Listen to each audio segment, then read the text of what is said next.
Hi darlings అందరికీ. ఏంటి కొత్తిమీర పట్టుకొని హాయ్ చెప్తుంది అనుకుంటున్నారా? ఏం లేదులేండి, ఊరికే. ఈరోజు వెజిటేబుల్ బిర్యానీ చేసుకుందాం రండి. దానికోసం కావాల్సినవి బీట్రూట్, క్యారెట్ అండ్ ఆలు, tamatar, capsicum and green peas. మీ దగ్గర ఇంకా వేరే ఏమైనా వెజిటేబుల్స్ ఉంటే వేసుకుంటా అంటే వేసుకోండి, నో ప్రాబ్లం. నా దగ్గర ఉన్న వెజిటేబుల్సే కట్ చేసుకున్నాను నేను. నెక్స్ట్ వచ్చేసి మిర్చి అండ్ ఆనియన్స్ తీసుకోండి. నేనైతే ఇంట్లో చిన్నపిల్లలు ఉన్నారని మిర్చి ఎక్కువ తీసుకోలేదండి, వాళ్ళు మళ్ళీ తినడానికి ఇష్టపడరు కదా. తర్వాత అల్లం వెల్లుల్లి పేస్ట్ అండ్ కర్డ్ వేస్తే టేస్ట్ చాలా బాగుంటుంది, ఒకసారి ట్రై చేయండి. ఇంకా రైస్ వచ్చేసి నార్మల్గా ఇంట్లో రోజు రైస్ ఏదైతే వండుకుంటామో ఆ రైసే, ఎందుకంటే ఇప్పుడేం స్పెషల్ అకేషన్ ఏం లేదు కదా, స్పెషల్ డే గా చేయడానికి ఎవరైనా వస్తేనో లేదని ఏదైనా స్పెషల్ డే ఉంటే అట్లా బాస్మతి రైస్ తెస్తాము, లేదు తినాలి అనిపిస్తే తెస్తాము, వండుతాము. కొత్తిమీర గుర్తుపెట్టుకోండి, లాస్ట్లో పనికొచ్చిద్ది. నేనైతే గీ వాడుతున్నాను ఇక్కడ, మీకు కావాలంటే ఆయిల్ యూస్ చేసుకోండి, లేదా గీ కావాలంటే గీ వేసుకోండి. దాంట్లో ఇప్పటికి బిర్యానీకి కావాల్సినవి ఏవైతే ఉండాలో అవన్నీ వేసుకోండి. నా దగ్గర చెక్క లేదు, సో చెక్క మిస్ అయ్యింది. చెక్క మిస్ అయిన బిర్యానీ చేస్తున్నాను ఈరోజు. మిడిల్ క్లాస్ ఫ్యామిలీస్ కదా, ఒక్కొక్కసారి ఒక్కొక్కటి ఉండవు, తప్పదు. లేకపోయినా సరే మేము వండేస్తాం, టేస్ట్గానే వండుతాము. బిర్యానీ మసాలా అన్నీ వేసుకున్న తర్వాత మిర్చి ఆనియన్స్ కూడా వేసుకొని బాగా ఫ్రై చేయండి. వాటిని మంచి కలర్ చేంజ్ అయ్యేంత వరకు ఫ్రై చేసుకోండి. చూసారు కదా, ఇలా కలర్ చేంజ్ అయ్యేంత వరకు ఫ్రై చేసుకోండి. దాని తర్వాత ఏవేవైతే మనం వెజిటేబుల్స్ తీసుకున్నామో అన్నీ వేసేయండి. వెజిటేబుల్స్ అన్నీ వేసిన తర్వాత అవన్నీ బాగా కలిసేలాగా కలుపుకోండి. ఎంత కలర్ఫుల్ కనిపిస్తున్నాయి కదా వెజిటేబుల్స్ అన్నీ కలిపి, చాలా బాగుంది చూడడానికి. అయితే తినడానికి కూడా బాగుంటుందిలేండి, ఒకసారి ట్రై చేసి చూడండి మీ ఇంట్లో కూడా. ఒక 2 మినిట్స్ అలా కలుపుకున్న తర్వాత దానిపైన మూత పెట్టేసుకోండి. మూత పెట్టుకొని సిమ్లోనే పెట్టుకోండి, లేదంటే మెత్తగా అయిపోతాయి.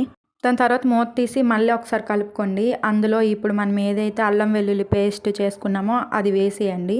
అది వేసి బాగా కలుపుకోండి.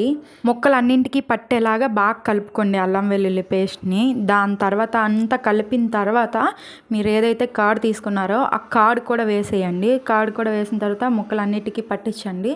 దాని తర్వాత మనం తీసుకున్న రైస్ ఏదైతే ఉందో వాటర్ని వడకట్టి అందులో వేసేయండి. రైస్ అంతా వేసాక నెమ్మదిగా కలుపుకోండి. నెమ్మదిగా కలుపుకున్న తర్వాత మంచిగా అందులో మీరు ఎంతైతే రైస్ తీసుకున్నారో దానికి డబల్ క్వాంటిటీలో వాటర్ వేసుకోండి. నేనైతే 4 గ్లాసెస్ రైస్ తీసుకున్నాను, అందుకే 8 గ్లాసెస్ వాటర్ వేసుకున్నాను. వేసుకున్న తర్వాత ఉప్పు వేయడం మర్చిపోకండి, మంచిగా ఉప్పు వేసేయండి. మీకు ఎంత టేస్ట్ కావాల్సినంత ఉప్పు వేసుకోండి. దాని తర్వాత మూత పెట్టి హై ఫ్లేమ్లో పెట్టండి. హై ఫ్లేమ్లో పెట్టిన తర్వాత ఒక 5 మినిట్స్ తర్వాత ఓపెన్ చేసి చూస్తే ఇలా వస్తుంది కదా, లైట్ వాటర్ ఉంటుంది. ఆ టైంలో జస్ట్ నార్మల్గా కలుపుకొని మళ్ళీ దానిపైన మూత పెట్టేసి సిమ్లో పెట్టండి. ఇలా ముందు హై ఫ్లేమ్లో పెట్టి 5 మినిట్స్ తర్వాత మళ్ళీ సిమ్లో పెట్టి ఒక 5 మినిట్స్ తర్వాత చూస్తే బాగుంటుంది. ఇప్పుడు మీరు చూసారు కదా, ఇలా మా నాన్న చెప్పారు మాకు చేయమని.